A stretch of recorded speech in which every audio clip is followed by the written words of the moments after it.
Hello ইউনিকর্নস, আপনারা যদি বাংলা বাইটসের আগের দুটি ভিডিও দেখে থাকেন অথবা আপনার যদি বিজনেস এবং স্টার্টআপ নিয়ে একটু পরিমাণও ইন্টারেস্ট থেকে থাকে তাহলে অবশ্যই আপনারা ইনভেস্টমেন্ট, পিচ ডেক, ভ্যালুয়েশন এই ধরনের শব্দগুলো শুনে থাকবেন। কিন্তু আপনি কি জানেন এই ধরনের শব্দগুলোকে কি বলে? ভাষায় এই ধরনের শব্দগুলোকে বলা হয়ে থাকে স্টার্টআপ টার্মস। বাংলা বাইটসের আজকের এই ভিডিওতে আমরা এমন 15টি স্টার্টআপ টার্মস নিয়ে আলোচনা করব যা আপনি যদি স্টার্টআপ গ্রো করতে চান অথবা আপনি যদি একজন এন্টারপ্রেনার হয়ে থাকেন তাহলে আপনার অবশ্যই জানা থাকা উচিত। তাহলে চলুন জেনে নেওয়া যাক মাস্ট হ্যাভ 15টি startup terms. Number 1, MVP. MVP এর ফুল ফর্ম হলো মিনিমাম ভায়াবল প্রোডাক্ট, অর্থাৎ আপনি যে প্রোডাক্ট বা সার্ভিস মার্কেটে লঞ্চ করছেন সেটি মিনিমাম রিকোয়ারমেন্ট ফুলফিল করে মার্কেট রেডি কিনা, এটি হচ্ছে এমভিপি। এমভিপি এর মাধ্যমে একটি প্রোডাক্টকে মার্কেটে লঞ্চ করা হয়ে থাকে এবং এমভিপি থেকে প্রাপ্ত রেজাল্টের উপর ডিপেন্ড করেই মার্কেটে স্টার্টআপ তাদের ফাইনাল প্রোডাক্ট লঞ্চ করে। Number 2, execution. আপনার স্টার্টআপের প্রোডাক্ট বা সার্ভিসের মাধ্যমে আপনি প্রথম যে কাস্টমারটি অ্যাকোয়ার করবেন এটিকেই এক্সিকিউশন বলা হয়ে থাকে। এক্সিকিউশনের মানে হচ্ছে আপনি কিভাবে আপনার প্রোডাক্ট বা সার্ভিস মার্কেটে পরিচালনা করে আপনার কাস্টমারকে অ্যাকোয়ার করছেন।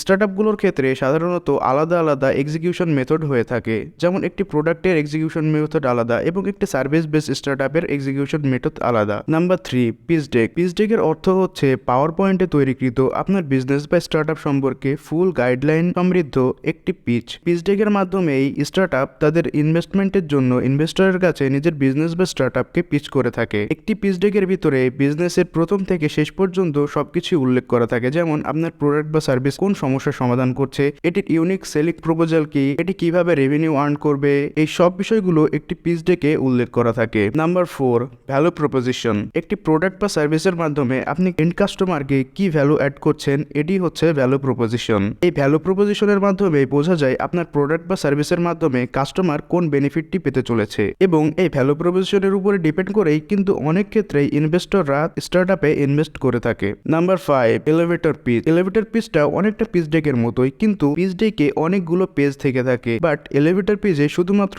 একটি পেজ অথবা একটি সেন্টেন্স থাকে, যার মাধ্যমে আপনাকে আপনার সম্পূর্ণ বিজনেস বা স্টার্টআপ সম্পর্কে ইনভেস্টরকে আইডিয়া দিতে হয়। Number 6, pivot. পিভটের অর্থ হচ্ছে সোজা বাংলায় বলতে গেলে খাড়ার উপর পোল্টি, অর্থাৎ আপনি এমন একটা প্রোডাক্ট বা সার্ভিস নিয়ে মার্কেটে লঞ্চ করলেন কিন্তু দেখতে পেলেন এমভিপি এর মাধ্যমে আপনার প্রোডাক্ট বা সার্ভিস মার্কেটে ঠিকঠাক মতো রান করছে না। এর কারণে আপনি পিভট নিয়ে আপনার প্রোডাক্ট বা সার্ভিস অথবা আপনার বিজনেস প্ল্যানের পরিবর্তন ঘটাতে পারেন। এটিকে সাধারণত পিভট বলে থাকে। সোজা বাংলায় বলতে গেলে পিভটের অর্থ হচ্ছে আপনার প্রোডাক্ট বা সার্ভিস অথবা আপনার বিজনেসের পরিবর্তন ঘটানো। Number 7, valuation. ভ্যালুয়েশন একটি স্টার্টআপের ক্ষেত্রে অনেক গুরুত্বপূর্ণ একটি বিষয়, কারণ ভ্যালুয়েশনের মাধ্যমে ইনভেস্টররা আপনার স্টার্টআপের মূল্য নির্ধারণ করে থাকে, অর্থাৎ এটি কত মূল্যবান তা ভ্যালুয়েশনের মাধ্যমেই নির্ধারণ করা হয়। একটি স্টার্টআপের ভ্যালুয়েশন বের করার জন্য ইনভেস্টর অনেকগুলো পদ্ধতি অবলম্বন করে। স্টার্টআপটির বর্তমান সেল কত, পূর্বে কত সেল করেছে, কত রেভিনিউ নিয়ে রান করছে, তাদের প্ল্যাটফর্ম কিভাবে বিল্ড করা, টিম কেমন, এই সব কিছুর উপরেই ভ্যালুয়েশন ডিপেন্ড করে। Number 8, business model. একটি স্টার্টআপের প্রোডাক্ট বা সার্ভিস কিভাবে মার্কেটে পৌঁছানো হবে এবং কিভাবে থেকে তা রেভিনিউ আর্ন করা হবে, এই জিনিসগুলোই সাধারণত বিজনেস মডেলের মাধ্যমে বলা হয়ে থাকে। অর্থাৎ বিজনেস মডেলের মাধ্যমে একটি স্টার্টআপ বোঝায় তারা কিভাবে বিজনেস পরিচালনা করবে।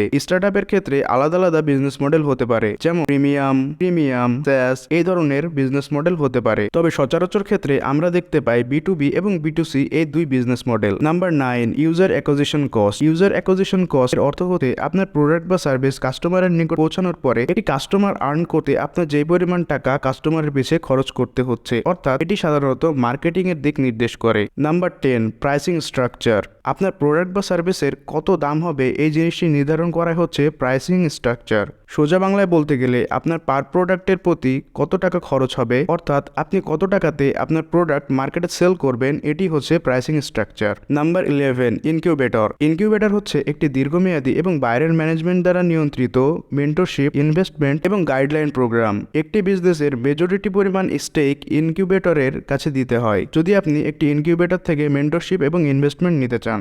ইনকিউবেটর প্রোগ্রামগুলো সাধারণত অনেক লম্বা হয়ে থাকে। মূলত আইডিয়া স্টেজ এবং আর্লি স্টেজের স্টার্টআপগুলোকে দাঁড় করানোর লক্ষ্যে ইনকিউবেটর প্রতিষ্ঠিত করা হয়ে থাকে এবং এর মাধ্যমে একটি স্টার্টআপ ধীরে ধীরে গ্রো করতে থাকে। Number 12, accelerator. অ্যাক্সিলেটরও ইনকিউবেটরের মতো কাজ করে, কিন্তু অ্যাক্সিলেটরের ক্ষেত্রে এটির লেন্থ অনেক কম হয়ে থাকে, যেমন 3 থেকে 4 মাস লম্বা একটি অ্যাক্সিলেটর প্রোগ্রাম রান করা হয়ে থাকে। এর মাধ্যমে স্টার্টআপগুলো ইনভেস্টমেন্ট, মেন্টরশিপ এবং ফান্ডিং পেয়ে থাকে। অ্যাক্সিলেটরের ক্ষেত্রে ইনকিউবেটরের মতো অত বেশি পরিমাণে স্টেক বা ইকুইটি শেয়ার দিতে হয় না। নাম্বার 13, স্টেক বা ইকুইটি। ইকুইটি। এতক্ষণ যে আমি স্টেক অথবা ইকুইটির কথা বলছি, এই জিনিসটি আসলে কি? ধরুন আপনি একটি পিৎজা কিনলেন এবং পিৎজাকে অনেকগুলো স্লাইস করলেন। এখন আপনি যদি একটা একটা করে স্লাইস নিতে থাকেন তাহলে পুরো পিৎজার পার্সেন্টেজ হিসেবে একটি একটি করে অংশ কমতে থাকবে। এই জিনিসটিকে যদি আপনি আপনার বিজনেসের সাথে তুলনা করেন তাহলে বুঝতে পারবেন আপনার বিজনেসটি যদি একটি টোটাল পিৎজা হয়ে থাকে এবং সেখান থেকে স্লাইস করে একটি একটি করে বাদ দিলে যে জিনিসটি থাকবে সেটি হচ্ছে আপনার বিজনেসের ইকুইটি। আপনি কোনো ইনভেস্টরের কাছ থেকে ইনভেস্টমেন্ট নিলেন এবং তাকে একটি পিৎজার অংশ বা আপনার বিজনেসের অংশ দিলেন। এই যেই অংশটুকু আপনি আপনার বিজনেস থেকে ইনভেস্টরকে দিলেন এটি হচ্ছে আপনার বিজনেসের ইকুইটি বা স্টেক। Number 14, VC.